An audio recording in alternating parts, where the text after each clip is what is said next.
Hi, I'm Rashonda. I'm the creator of this YouTube channel, as well as the artbyro.com website, where you can find over 250 art and drawing tutorials.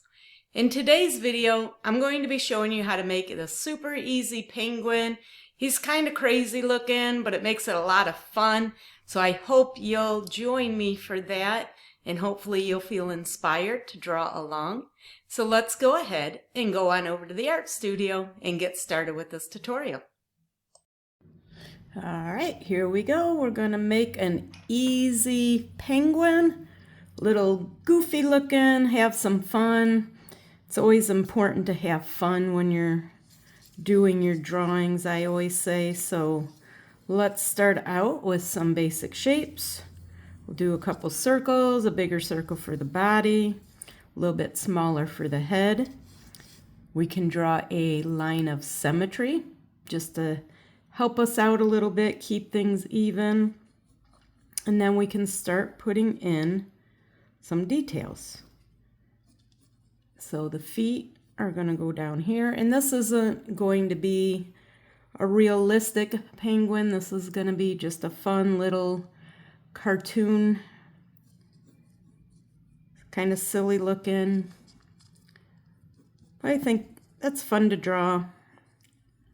He looks cute when he's done. So let's go ahead and put the beak in. We're gonna curve this line up here and then just make kind of a triangle shape.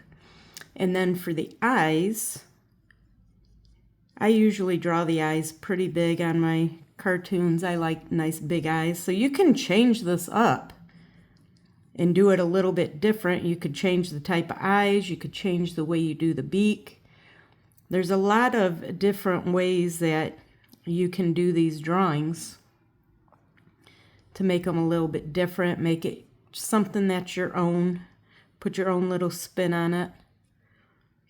And I am intentionally making his eyes different so it looks like he's kind of silly looking. Got the crazy eyes going on a little bit, just for fun. And then we can go ahead and finish up some of the rest of these details. We can refine his feet a little bit. I'm not going to do flippers per se. I'm just going to do an indication of his feet, just keeping it real simple. And then for the body and the head, they're going to be connected. So the body's going to come around here. And then for the head, let's make it come up a little bit to a point at the top. But rounded. We'll keep it rounded. We don't want sharp edges. And then his body's going to come around here. You'll see that little bit in between there. And then from there, we can make his belly area. Bring that down. You could bring it down at the bottom too if you wanted. It's up to you. You don't have to do that. And then let's go ahead and put his flippers on here. And we'll make it so we can see that inside edge of it to give it a little bit more detail. And that's pretty much it for the drawing. And you can kind of play around with how everything looks until you get it where you like everything, you think it looks good. Play around with the shapes, the shape of his head, the shape of the body. Clean it up as you go if you need to help see where everything's at. And then let's go ahead and do an outline for this. I like to use outlining pens. Even when I'm doing a heavier outline, I prefer pens over markers. I think they give a crisper line. It looks a lot cleaner. I should mention, I guess, that I'm doing my drawing on an artist trading card, which I have made by cutting out a sheet of cardstock down to the size of an artist trading card. And these pens work pretty good on the cardstock. I find that if I try using markers, if I want a nice heavy outline, that it gets fuzzy and I don't care for that look. So I'll typically use pens, and if I want a really heavy outline, I'll just go over it a few times until I get the desired thickness that I want. So we're literally just going to trace right over top of the pencil lines that we want to keep. And you can do this with thicker lines, you can do thinner lines, you could vary your line weights and have some thick and some thin. That's all choices that you'll need to make when you're doing your artwork. If you like to have varied line weights, then probably the best thing to use would be a brush pen. And that takes a little bit of practice to get used to using it to control the lines and get it to do what you want it to do. But I think the time that it takes to learn how to use it good is well worth it, because once you know how to do that, you'll always know how to do it as long as you don't take a break from it. So now we can start filling some of this in and adding some color. And I'm also going to put some indication of like some land, like a horizon line back there. So now what I need to do is use this eraser to clean it up, and then we can start filling in with some color. So for the colors, I'm just going to go ahead and fill him in with black. You could do this different ways. You could do like a gray color, you could do some blue, but I'm going to keep this one pretty simple. I typically won't use just solid black, but for this one I will. So we're just going to fill this all in with the marker. And I get asked quite a bit about markers, and I think markers are very much just a personal preference as far as what brands to use. A lot of that is going to depend on what your budget is for your supplies. Markers can get very expensive, mostly because you need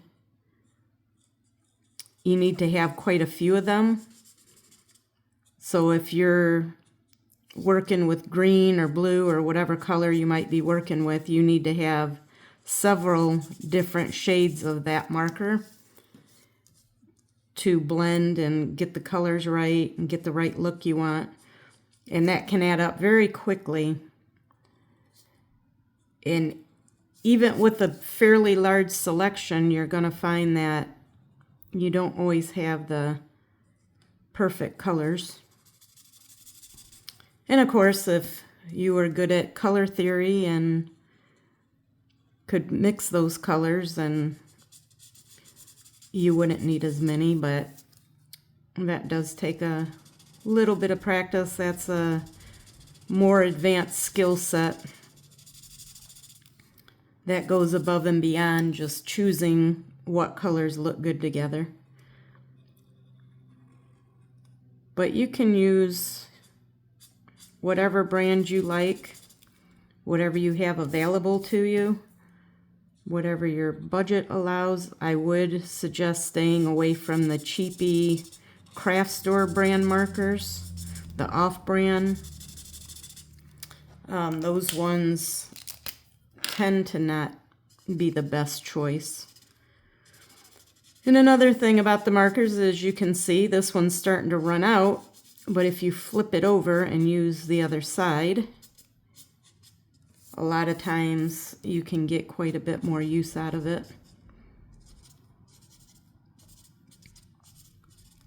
So we'll just fill that in with the black.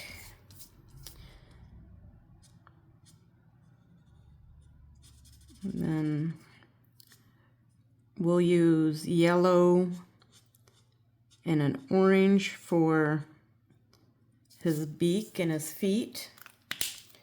So what I do for a lot of my colors is I'll take whatever the lightest color is, which is going to be this bright yellow,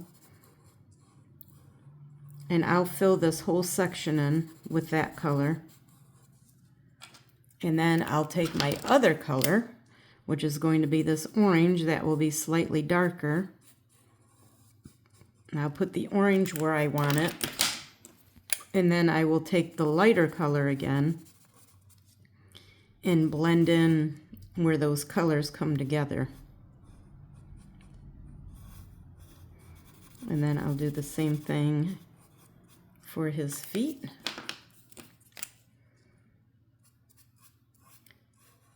And you could try doing his feet different if you don't like how these ones look. You could do the beak different. You could change it up. A lot of times I'll do a series of drawings and do something a little bit different with each one and see what it looks like, which is one of the reasons I love working small on the artist trading cards.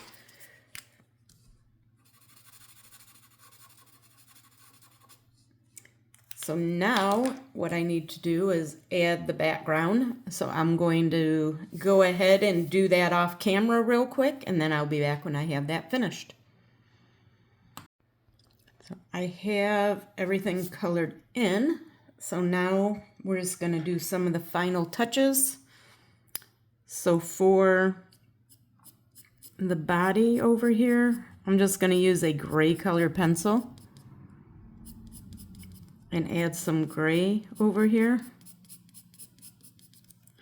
And then maybe inside the little flipper area.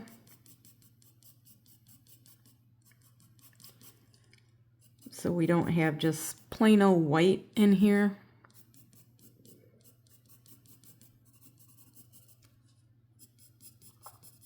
And we could do some in the eyes if we wanted. And then we'll do some white with a white color pencil. We'll add some highlights in here. And we could do this with a white jelly roll pen if we wanted to, or like a paint marker. Let's see what that looks like. So we'll do some white over top of here. This jelly roll looks really nice over top of the marker. You do have to make sure that the marker is dried. Yeah, that looks better than the colored pencil is a little bit harder to see, but it gives you a different look. So you have to decide which one you prefer. Do you want that little more of a subtle highlight, or do you want a little bolder highlight? It's all just a matter of personal preference of what you like. And then we can add some stars back here. And you can play around with the backgrounds, do different types of backgrounds, different styles. Change it up a little bit.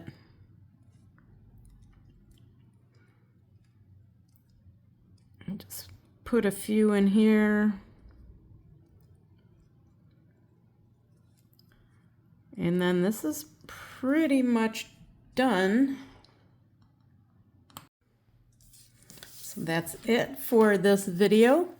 I hope you enjoyed it, and hopefully you feel inspired to create some of your own artwork. And I will see you next time.